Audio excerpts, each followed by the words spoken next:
What is going on, everyone? And today we're here to talk about an interesting topic that came up in conversation with a large enterprise around like accepting crypto or accepting payment for NFTs. So I'm a brand, you're a brand, you want to sell NFTs, and you're saying, Corey, so I'm selling NFTs to people, directly. How do I accept payment? What are the different ways to accept payment from that? And in this video, I want to cover two of them quickly. I'm not going to get into the nitty gritty, but things that you should be aware of and just really conceptually like how they both work. So let's jump into it. And when you think about the different ways, there's really kind of primary two different ones. And I know people are going to jump in the comments and say, there's a bunch of other ways, but these are the two main ones that we've seen. Is one to accept fiat for crypto, so people can pay with a credit card and get your NFT. The other one is for them to actually pay in ETH or Polygon or whatever they want to pay in crypto for the NFTs, so you can accept either. But I'm going to show you how both of these work at a very, very high level. So the first one here is that we want to accept credit card payments for our NFTs. Now, this is a great way to do it, especially if you're trying to gain mass market adoption and kind of shoot outside of just native crypto users. As of right now, I think there's like 68 million active, crypto wallets.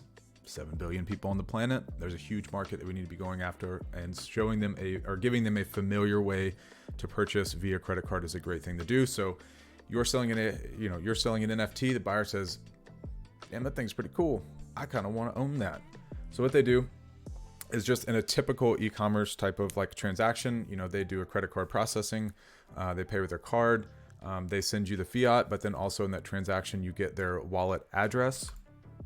And then boom, you send them their NFTs. Now, the big thing to note with this is that whenever you are doing this, you as the seller are paying the transaction fee. So you have to pay the gas to actually move the asset from your wallet to the customer's wallet.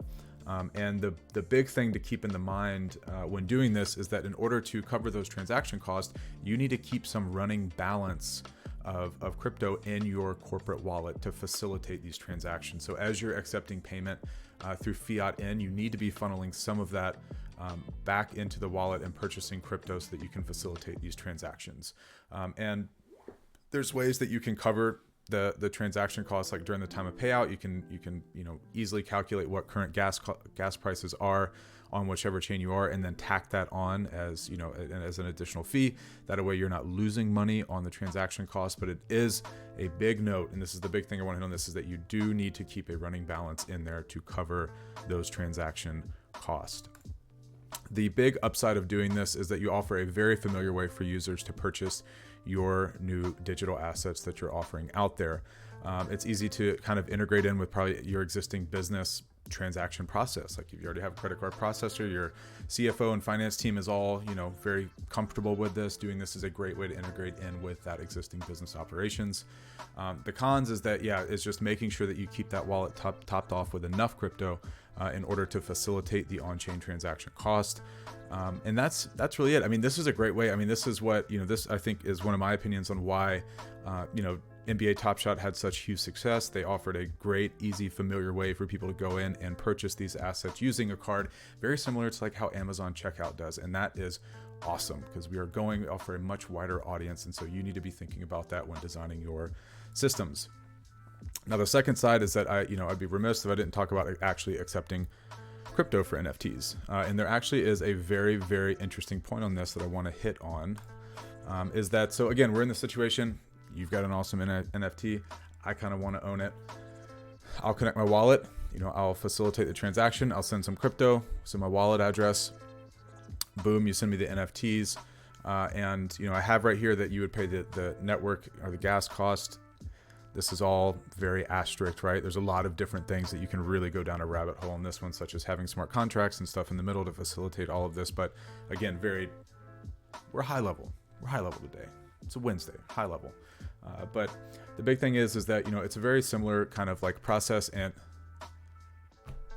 Keith, I will fire you. Do it to my presentation again. Do it. Give some people an inch, man. They take a mile. I'm getting to the point, Keith. I'm getting to the point. I'm getting to the difference and what needs to be known in this. So the big thing I'm telling you in this is that when you are basically accepting crypto for payment of your digital assets, is that once they purchase them, you are going to have basically crypto sitting in your wallet. Now, if you are an existing business and you have a finance team, they're going to be questioning like, we need cash, we need fiat, we need cash flow. And so what you do to do that is what's called off-ramping. So moving from fiat to crypto is on-ramping. From crypto to fiat is called off-ramping. And luckily there are some like great services that help you do this. I'll give a couple bullets at the end of this on how to choose from some of these and some examples. But the big thing to take away from this is that if you as a brand want to accept crypto for it, the thing to think about is that, okay, once we have the crypto, we need to have a business process, and make sure that your finance team is aware that there needs to be a way to clear this from your books and turn it into fiat, especially depending on your operating model. And if you are a legacy big brand, getting to fiat and holding the crypto on the books is a very important thing that your CFO and finance and maybe probably even legal side is going to ask about. And the big upside of doing this is that you stay much more like Web3 pure, right? So being able to accept crypto is there. You appeal to more audiences. So these are people that are crypto native that may want to keep the anonymity factor around being able to purchase these assets. The downside is that if you're trying to target new markets and people that aren't native crypto users, then this could potentially be like a downfall. Now you can always offer both, no problem in doing that. But when deciding if you want to go one or the other, that's just something to keep in the back of the mind. The other thing is just making sure that you become aware of like holding crypto on the books. Prices fluctuate up and down, but that also, that could be a really good thing. It could be an investment opportunity for you and your company. And for that off-ramping services, there are providers out there. A lot of them have great APIs where you can plug in and automate a lot of that process. So, crypto comes in, you can just boom, immediately change it back into fiat and get it back into your account. There are transaction fees and stuff that apply to that. Here's a few companies that are kind of big and maybe well known in the market. But whenever you're going to actually decide which off-ramping partner you want to have, there are a couple questions that you probably should investigate in a little. And this is like kind of some of the things that we use as far when operating recommendations, like obviously like where they're located, like can you actually do business with them? What tokens do they actually support? Like what kind of security and transfer fees and limits do they have? Because all that definitely will play into making that decision. And depending on what your brand is, how you're set up internally from a financing and business operations standpoint will probably help guide you in your decision as far as, do I want to accept fiat or should I accept crypto? Or maybe I do both.